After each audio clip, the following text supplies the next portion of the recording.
Okay, good afternoon, everyone. So, welcome to this ReferKent Spotlight session. This afternoon we have Emily and Jackie. I'll let them introduce themselves in a bit more detail in a moment. Going to be talking to us about the Positive Wellbeing Service and social isolation and loneliness. Just to recap, recording is on. Please feel free to keep your camera on if you wish to. If you'd rather be in the background, then feel free to do so. Can I ask people just to keep muted whilst Emily and Jackie are presenting, but there will be opportunities for questions, so please feel free to join in then. And yeah, so over to Emily. Thank you very much. Yeah, thank you so much for everybody for joining us today. It's a really exciting opportunity, I think, to have so many people join to learn a little bit more about our service. And what we're hoping to do today is use this spotlight session to really raise some awareness for social isolation and loneliness. And we will touch on positive wellbeing and the future of positive wellbeing. But the reason why we hope to touch on isolation and loneliness, the awareness of it today, is because it's one of the key things that we're really aiming to do with the positive wellbeing service, is make sure that everybody's able to identify and understand loneliness and how it can affect people in the community. So I'll introduce myself. My name is Emily and I'm the Social Prescribing Development Officer and Manager for Positive Wellbeing. And I'm really lucky to have with me today Jackie Worthington, who is the Community Warden for Minster in Sheppey. And Jackie has just an amazing background in supporting a lot of different people across a lot of different walks of life with a range of issues, including social isolation and loneliness. So the first thing that I would like to do is just touch on some of the statistics about isolation and loneliness and how it actually affects our community. So in the UK at the moment, 25 million adults report that they feel isolated or lonely at some point in their lives. And to give you a bit of context, that's actually almost half of adults in the UK, which is really quite a startling statistic when you think about it. As well as that, 1 in 10 workers report often or always feeling isolated or lonely, and nearly half experience loneliness at work at some of the time. The reason I thought it would be interesting to kind of put that in today is because obviously this is a work event, and sometimes you sit in the office and you wouldn't ever realise just how many people around you actually are experiencing that level of isolation and loneliness. There's also the issue of mental well-being and loneliness. So isolation and loneliness aren't in themselves a mental health issue, but they can be very causal. So 60% of people who are experiencing chronic loneliness also experience mental distress. So chronic loneliness is experiencing loneliness most or all of the time. You've got something called transient loneliness, which is a feeling that can come and go, and something you might be more aware of, which is situational loneliness. And that is when loneliness occurs at a certain time. So it could be someone's birthday or Christmas. And social isolation and loneliness are actually as harmful to your health as smoking 15 cigarettes a day. I remember when I first heard that, I thought that was a really, really profound statistic, because you wouldn't really think that something like loneliness could harm your health as much as, a cigarette, which you see a lot about, and a lot of awareness raising for the damage that can have to your health, which is why I think it's so important today to have the session to really talk about how it can impact your health. And it can also increase the risk of early mortality by 26%. So you might have seen isolation and loneliness more and more on the agenda recently. And that's actually because isolation and loneliness have recently been recognised as a wider determinant of health. So they are something that is shown to actually cause ill health. So what I think would be great to do is just get an idea of what isolation and loneliness actually mean to you. So if you could pop your thoughts in the chat if you have any, but really just take a second to think about, when you think about the words social isolation and loneliness, do you imagine a certain age group, or do you think of a particular point in your life? Is it something that you think happens to everybody, or do you associate it with a particular group of people? And also, do you think it can be helped? So I think it'd be really interesting to kind of find out people's individual thoughts maybe on what they think what it means. Yeah, lack of family support, elderly. Yeah, in your house all day, having no one to talk to. Yeah, got some really, really key ones in here. Evening after a divorce and becoming a widow, postpartum. Some really interesting points here. Yeah, lack of support. I think you're coming up with some really fantastic things here. And actually that leads us really nicely onto our next slide, is that it's different for everybody. But what we have done is you can see here a lot of the key themes that you're typing in the chat here: that poverty, mental health, anxiety, depression, living with somebody as a carer, ill health. Yeah. The reality is of social isolation and loneliness, really, as you can see through a lot of the comments that you've put in the chat, is that it can absolutely impact anybody. It can happen any time in your life. It can come and go, and it can stay. And you can feel it in a crowd, or you can feel it completely by yourself. And whilst there are populations who are disproportionately affected by loneliness, for example, as you said, people with ill health, older people, or for example, people who are disabled, it's something that we're actually all vulnerable to at different stages in our life. So, for example, bereavement, losing a loved one, a wife or a parent, a sibling, it can really disrupt the rhythm of your life, and it can cause a disconnect. Retiring, if a person's worked, over the period of 50 years of their life, and they've had that routine of socialization, drawing away from that can be a really, really difficult time. Starting university, this is one that I think is often overlooked, actually, at that transitional time in your life, moving away from what is considered your normal and being thrown into a new environment where you're assimilating to the new way of existing. It can be a really, really isolating time. And one that when Jackie and I were putting this together yesterday, and Jackie put in empty nest syndrome, that's one that I really hadn't thought of before. But actually, I can imagine raising your children for a period of time and then leaving. That can be a really difficult adjustment period. Moving house or moving into a new area, that can be another really difficult time, especially if you're moving away from the connections that you have and you might not be sure on how to make those new connections. Relationship breakdowns and new parenthood, again, some really incredibly isolating times in our lives, and sometimes that there might not be a trigger for it at all. It is possible to just feel isolated and lonely at different periods in your life, and what we're hoping to do today is really highlight that feeling is okay and that there is support out there to help that. So some of the myths, there are a lot of misconceptions associated with isolation and loneliness, and one that was put in the chat a couple of times is that older people. So one of the key misconceptions is that isolation and loneliness is something that only older people can feel, and actually that's not true at all. We're all vulnerable to social isolation and loneliness, and it's something that most of us have, or unfortunately will experience at some point in our lives. And in fact, recent findings from the government's Tackling Loneliness strategy have actually found that people between 16 and 24 are more vulnerable to isolation and loneliness than some of the oldest populations. It's really interesting to think about kind of why that is. And I think since COVID and the kind of coming in of the digital age, it could be really easy to slip into different routines of working or going out, and it can be, people are a lot more reliant on social media than they used to be. I mean, if we think about the home working, it means we're not going into the office as much, and people are relying on digital technology to be able to connect to people. So actually the younger generation are beginning to experience isolation and loneliness a lot more.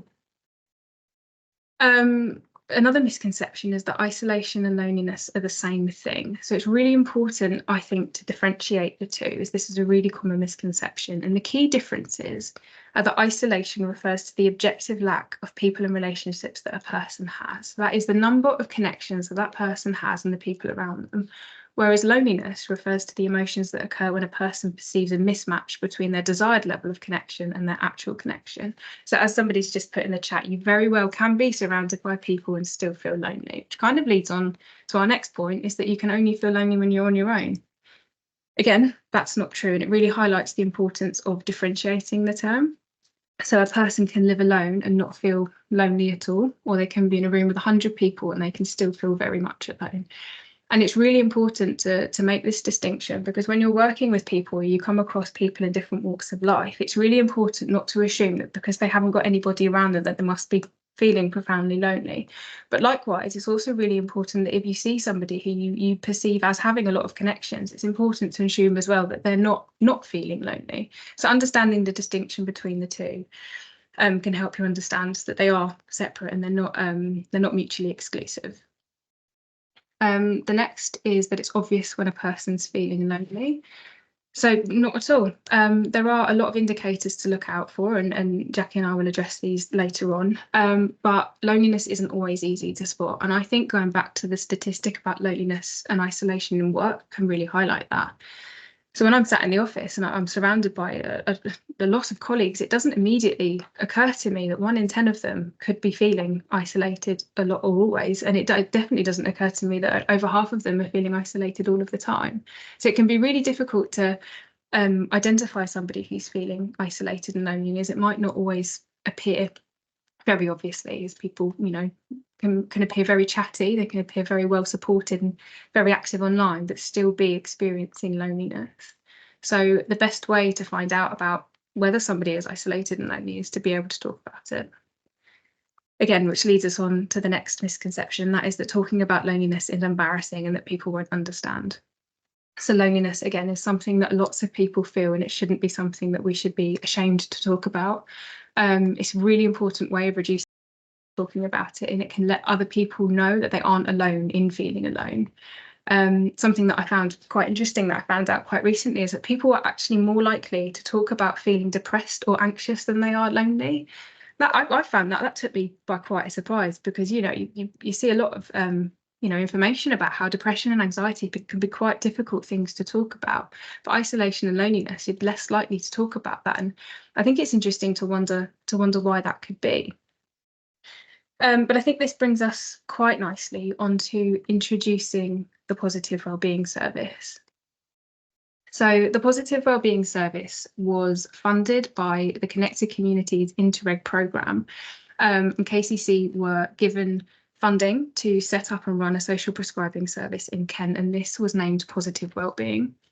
So the intent was to steer away from the medical model and take a really holistic approach to identifying service users who might be experiencing social isolation and loneliness, to support the reduction of those feelings. So the service was piloted across 4 areas. That was Thanet, Swale, Maidstone and Folkestone, and those areas were selected kind of based on need. So they have a high density of over 65s who are living alone, and we took into consideration other socio-demographic data like income and education level. And initially the service was targeted to people aged over 65 experiencing isolation and loneliness.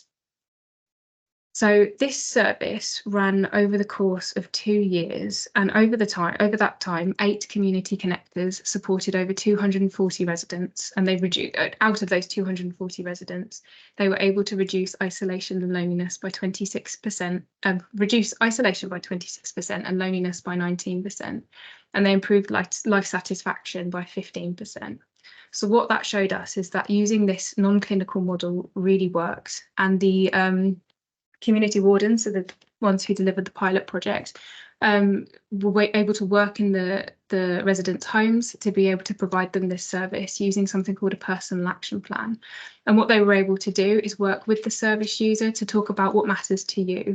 So to be able to identify where they are in their life and what they're experiencing personally, to be able to put them in the right direction to be able to receive the support that they need, which kind of again brings me back to loneliness is different for everybody. So the service user might have been experiencing bereavement, they might have just moved somewhere, and they might have just gone through a relationship breakdown, but not all 3 of those things might not have impacted them in the same way that it might impact another service user. So by using the personal action plan, what our wardens were able to do is identify what matters to the service user and really take a personalised approach to be able to support them in their own way. The service users who are speaking are genuine people who have been through positive wellbeing, and seeing the profound changes that they've said themselves that they've experienced through working with our community connected. It's really quite moving. And I think at the beginning, when the lovely lady, she says that we're designed to be together, I think that's something that we really, it's a really important point, that we are a very social species and we are designed for connection. So I think that leaves us in a good position, I think, to pass on to Jackie, who has worked with, Jackie was one of the original connectors who piloted the Positive Wellbeing Service. And Jackie's just going to talk a little bit about some of the service users that she's worked with, how she was able to identify and support them.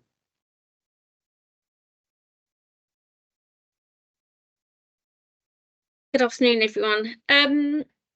Yeah, some of the photographs that you can see on the PowerPoint at the moment are photographs taken of Mrs. B, as we call her. We were referred to her by somebody that we work with within our community, that is part of a visually impaired group. They knew that she was alone and she was isolated, and so suggested that she contact us regarding this to see if we could make a difference. She was very, very distressed when we first met her, very isolated, partly initially because of COVID and the effects of that, but also because she'd had a stroke, she was feeling the effects of that, was very frightened to go out in case she fell or she forgot where she was or how to get home. What we did was, personally, I in my area, I knew of a local university student who was studying the effects of stroke, and got them to work alongside Mrs. B to regain her confidence to go back out into the community again. Her whole personality changed. She went from somebody who was quite sad and withdrawn to a very gregarious, very happy, I mean, you can see in the photographs, very engaging lady who then went on to make her own social group as well. So by impacting just one person, we ended up impacting several dozen others at the same time. Another lady that I've worked with was referred to us via her GP. They were concerned that she'd been released from the crisis team, but was clearly in some considerable distress still. So working alongside various other agencies, we managed to bring this lady back, get her the help she required, and she now engages with the community, not only using her own interests that we discussed and talked about, but also volunteering in a local charity shop. So yeah, it's the difference that we can make to people. It doesn't just impact them. We've had family members contacting us and saying, you know, what an amazing service it is, that they were feeling guilty because they were at work and they didn't have the time to spend with their loved ones, but we've managed to get them back out into the community so that they don't feel so guilty about not being able to contact them or spend time with them because of their own work priorities. So yeah, it's been a very, very good, very positive outcome to the service itself. So in terms of working with the service users, Jackie, in your role, just wondering if you've got any advice for how to approach a service user who you, for example, if you've noticed that they are isolated and lonely. What we have touched on today is how difficult it is for a person to talk about it. If you were to come across somebody in the community who was isolated and lonely, how do you have any tips essentially for how you would start that conversation with them? The conversation is always started with what things they're interested in. It's always very ESTA based. For those that don't or aren't aware of what ESTA means, it's a very person-centered approach. It's not what's the matter with you, it's what matters to you. So you talk to them about things that maybe they have found in the past enjoyable, things that maybe that they would enjoy doing, you know, now that they've seen other people doing. You can also, what we would do is sort of start by talking about you know, their past, what they have done. With the stroke victim that we dealt with in this particular scenario, she wanted to be able to make a roast dinner, but the timing mechanism in her brain had been affected by the stroke. So we created a cookery group based around people who had suffered strokes and wanted to get back into the kitchen and engage.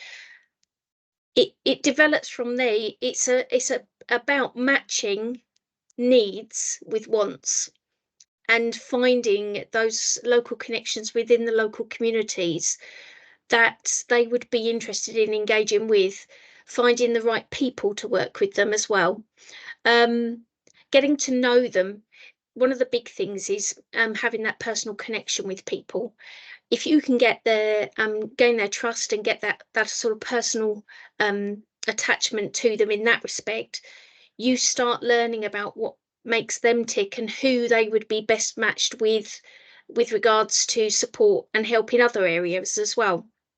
You know, the beauty of the warden service is that we do know our local communities very well.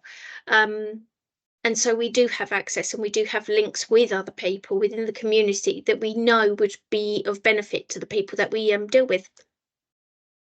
Brilliant, thank you.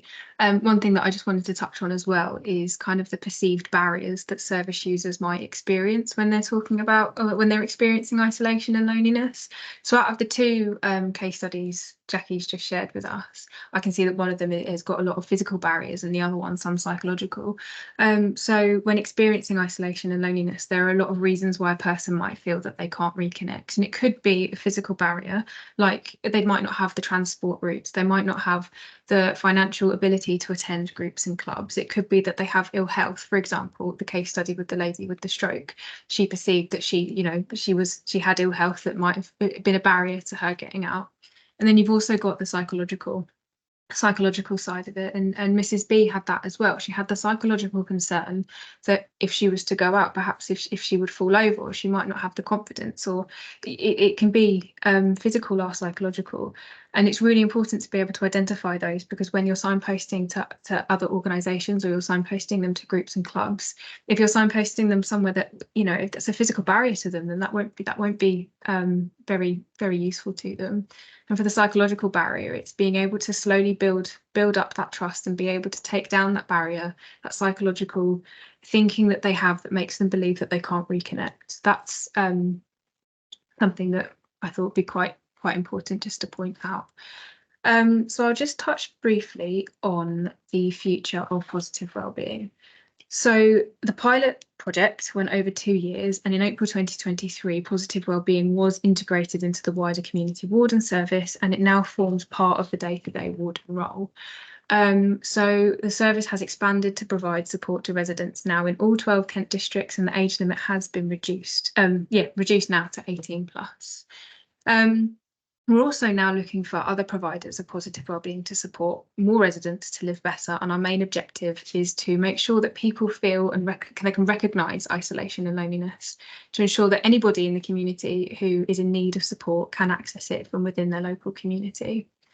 Part of that is just ensuring that people are well aware of isolation and loneliness. So one of the, as I said at the beginning, one of the key objectives now of Positive Wellbeing is to offer training and support to any service that connects with people or has people come through their door, and you can to be able to identify that and signpost them on to other services. So that brings me to if there are any community groups in the call, if you have a service that you know works with residents who might be relevant for this, we'd love to be able to get in touch with you and have conversations about potentially delivering training sessions to help people become aware of isolation and loneliness and where they can signpost people to in order to get that support. So I'll just quickly run through just a little summary of what we now know about isolation and loneliness, and that is that the experience is very different for everybody. What might affect you and what might affect me are very different. It can be harmful to a person's physical and mental health. We need to work together to make sure that the stigma attached to talking about isolation and loneliness is removed. There are a combination of barriers that prevent reconnection, and there is support available. So in order to refer to the Positive Wellbeing service, we are on ReferKent, so we can receive referrals that way. We also have a referral form on our webpage, and that is very easy to use. You can submit it there. It doesn't need to be downloaded or sent. It can just be sent there and then. We can also accept referrals by email and by telephone. All we need is the person's name, their surname, their contact address, a contact number, and their date of birth. And if, as I say, if there's a service and you'd like to get in contact with Positive Wellbeing to see how we can work together, potentially how we can deliver some sessions to support your team, you or your team, to identify loneliness and signpost into Positive Wellbeing, we'd be really keen to do so. But I think at that point would be good time to pass on to questions. Okay, so looking at the questions, Emily, we have, how were the outcomes measured? Okay, so is that for the pilot project? Yes, I'm assuming so. We were very, very lucky that we had the University of Essex to do a full evaluation. So we asked a range of questions, including some from the ONS4, some from the UCLA4, and some from a wider bank of 20 questions. And what that did is it enabled us to identify a level of isolation at the beginning, the end, and after 3 months, and we could make comparisons to see how the service reduced it. What I can do is we do have a really nice Kent specific report, which I can share with you, that showed the key all of the findings for that specific report. The next one is, will it be open to all ages? Adults, I assume. I think you've already answered that one.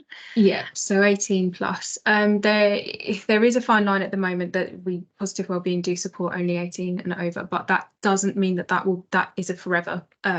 We are exploring potentially support for under 18s, but that will be far in the future. But if you are a service who do work with people under 18, we do still encourage you to reach out and make contact, as we are looking at how we can work more broadly on that age group. Do we signpost to other services?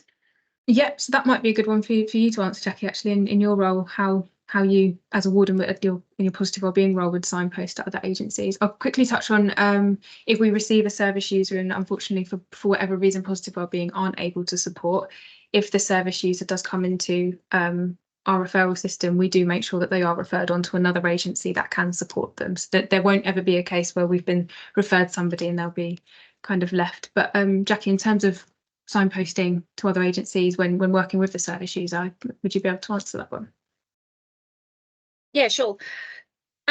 Pretty much we work with anyone and everyone within the community. If we feel it would be of benefit for somebody, then we will work with them. We often will signpost to various groups within the local community. We will signpost to if there is a support group.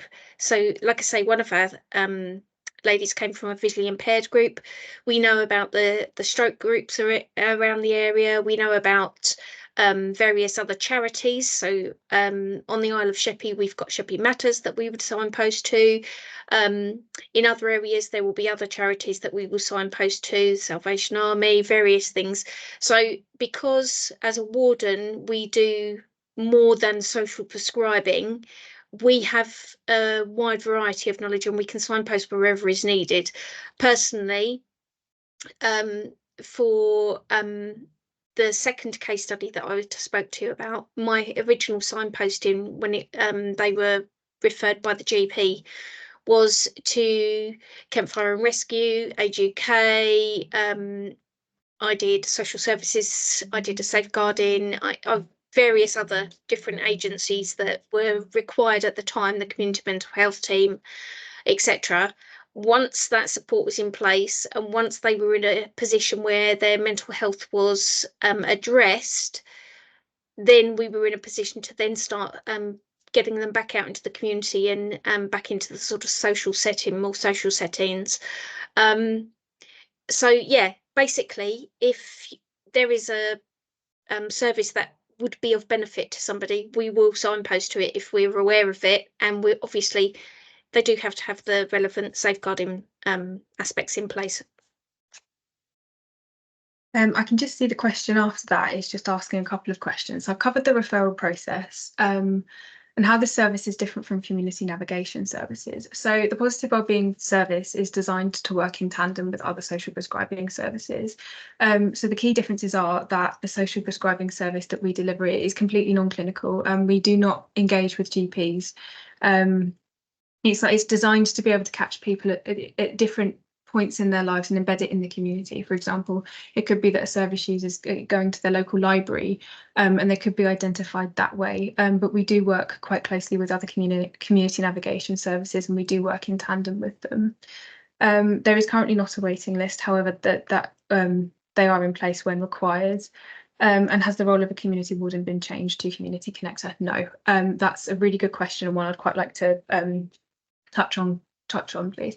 So the community warden role is still as it is. The positive wellbeing role is what we call another tool on their belt. So community wardens still deliver the community warden role. However, when they come across somebody who's isolated or lonely, they do have the positive wellbeing training to be able to support them that way.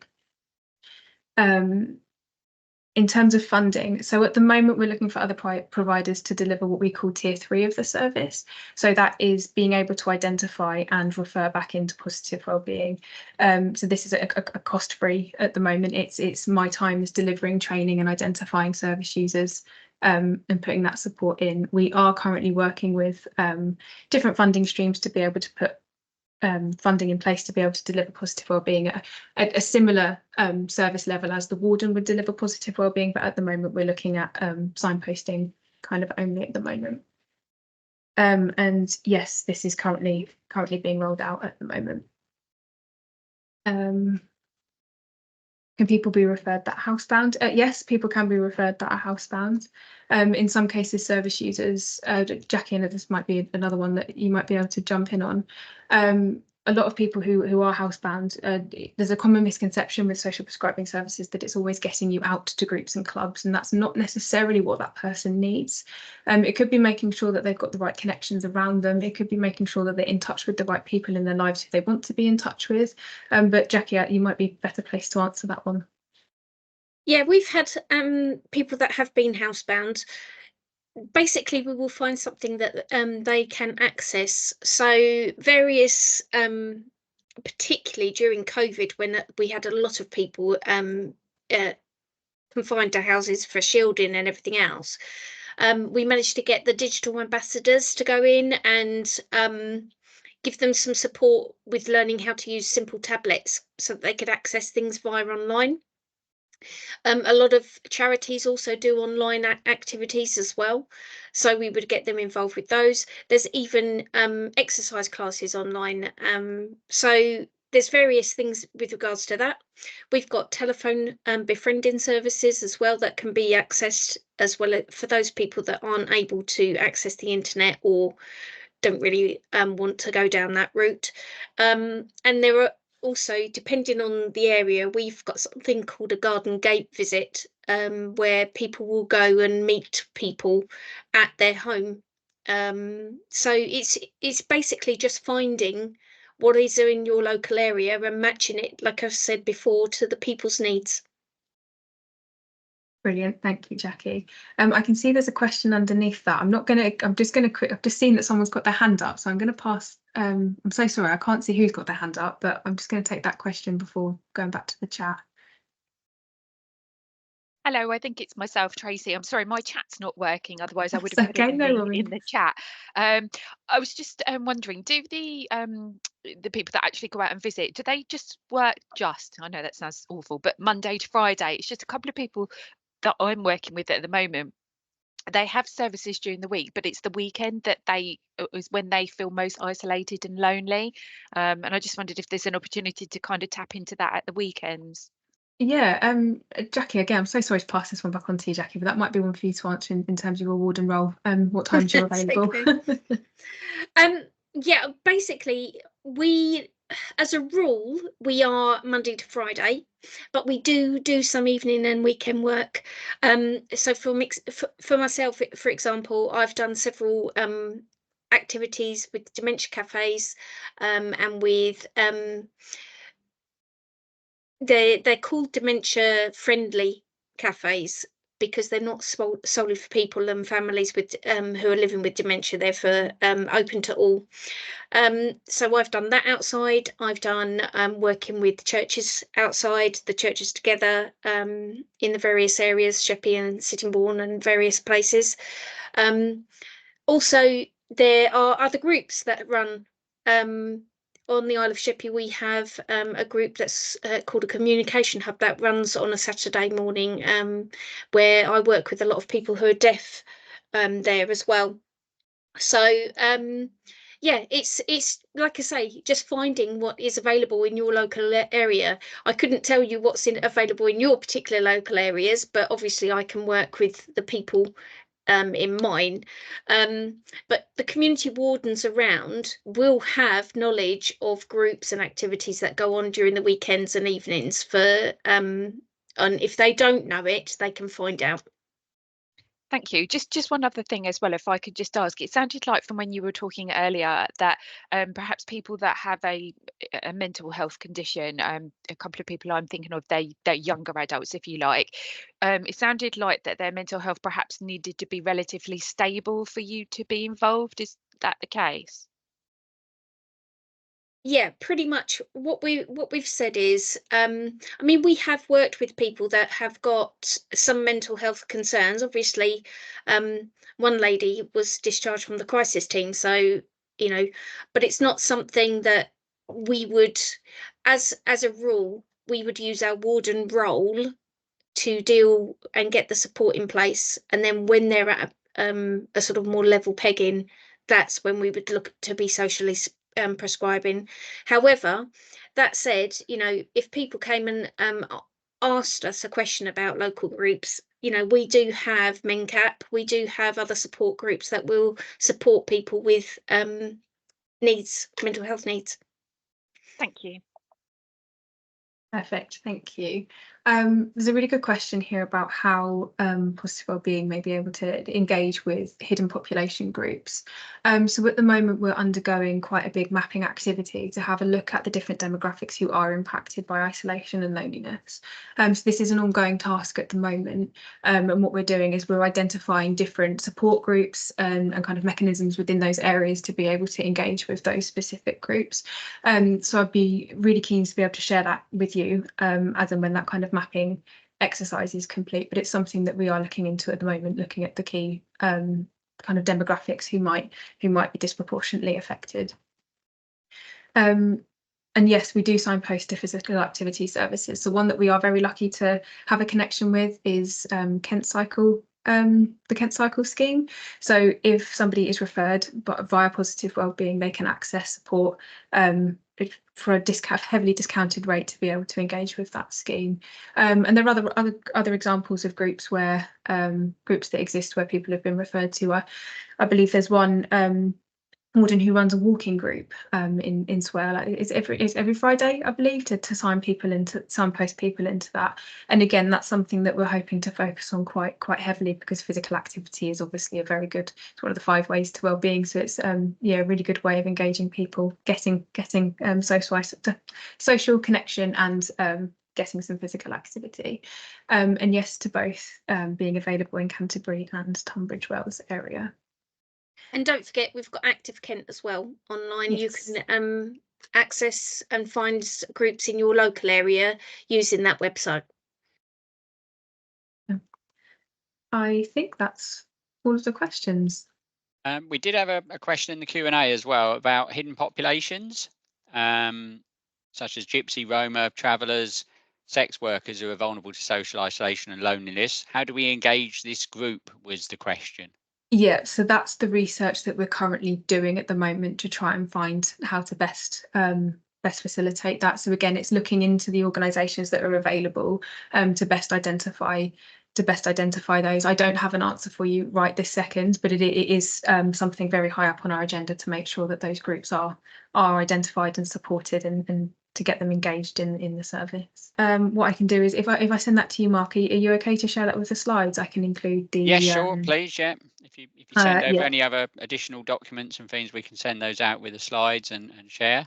There's some other bits coming into the chat as well. Elise has just shared a link and a question from Antoinette as well.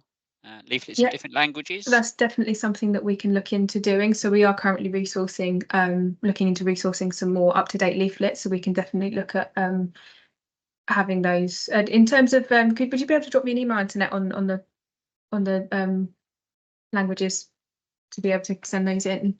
be really great to kind of get an idea of the sort of leaflets that you would like. Thank you. And British Sign Language on the video. Jackie, you might be able to help us with that one. That would be really good to be able to do that. Can I just at this point state that I am only at level 3 BSL, but it is something that I use in my work. BSL in itself, if it's going to be used to interpret videos such as this, it would need to be a qualified person to do that, which would mean accessing an interpreter, but I'm sure that's something that we can access. That's definitely something that we can do. We do have a comms team who I can pass that on to see what we can do for that. Juliet? Sorry, my chat's not working either. That was really interesting. I actually work for the adult sensory team, so I was wondering about accessibility for people who are deaf BSL users. But I think you're right about accessing the communications team. We do a lot of work with them, and a lot of the things that are on KNet now have been recorded in BSL. So it's got access to that community. So yes, definitely something we would be very keen on, because all the time I've been thinking about how isolated our client group are, and that there are a lot of community activities that are just not accessible for our client group because there isn't the communication there. But it's certainly something that would be very beneficial to our guys to, if there were groups out there where the communication wasn't an issue. And marvelous to know that you're level 3. I'm level 3 too, so fantastic. Yeah, keep the hands in. Only level 2. Only, there's never an only. That's a really great suggestion. Thank you, Julia. I'll definitely get on our comms team and see what we can do in terms of making that a bit more inclusive for that community. Thank you. I can see another hand up. Layla?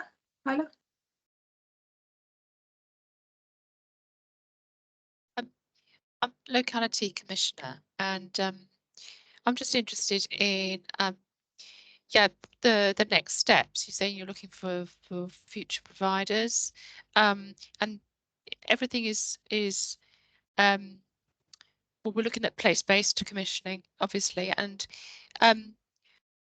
that's why I'm really interested to see the evaluation, to see that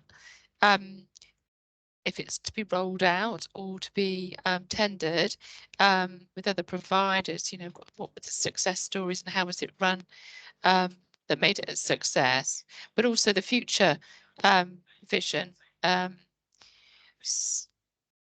Yeah, I mean, I think I would welcome just talking further about is it currently commissioned for a period of time, or what's that's my sort of question in terms of sustainability.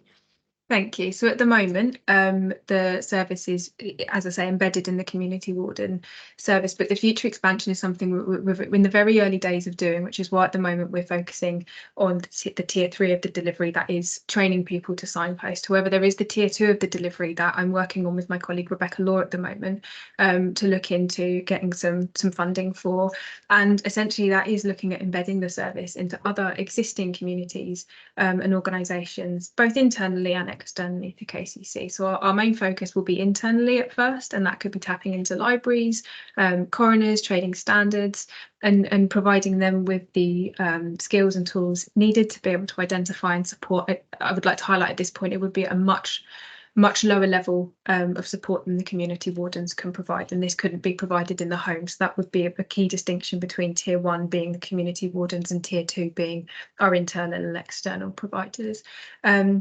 And at the moment, as I said, we are in the very early days of looking into the future of that. However, it'd be really interesting to, if you'd like to have a conversation going forward, to touch base a bit more. I can definitely arrange that with you with Rebecca there too. Perfect. So, any more questions? I think that's it, Emily and Jackie. Thank you very much. Thank you so much.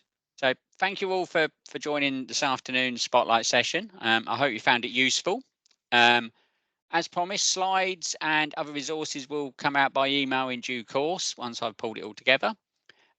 please do everyone keep an eye on your email, the ReferKent newsletter and the ReferKent LinkedIn page, because we have quite a lot of spotlight sessions coming up over the next 3 months. I think we've got 2 a month every month, covering a whole variety of different services. So please do keep an eye out for those.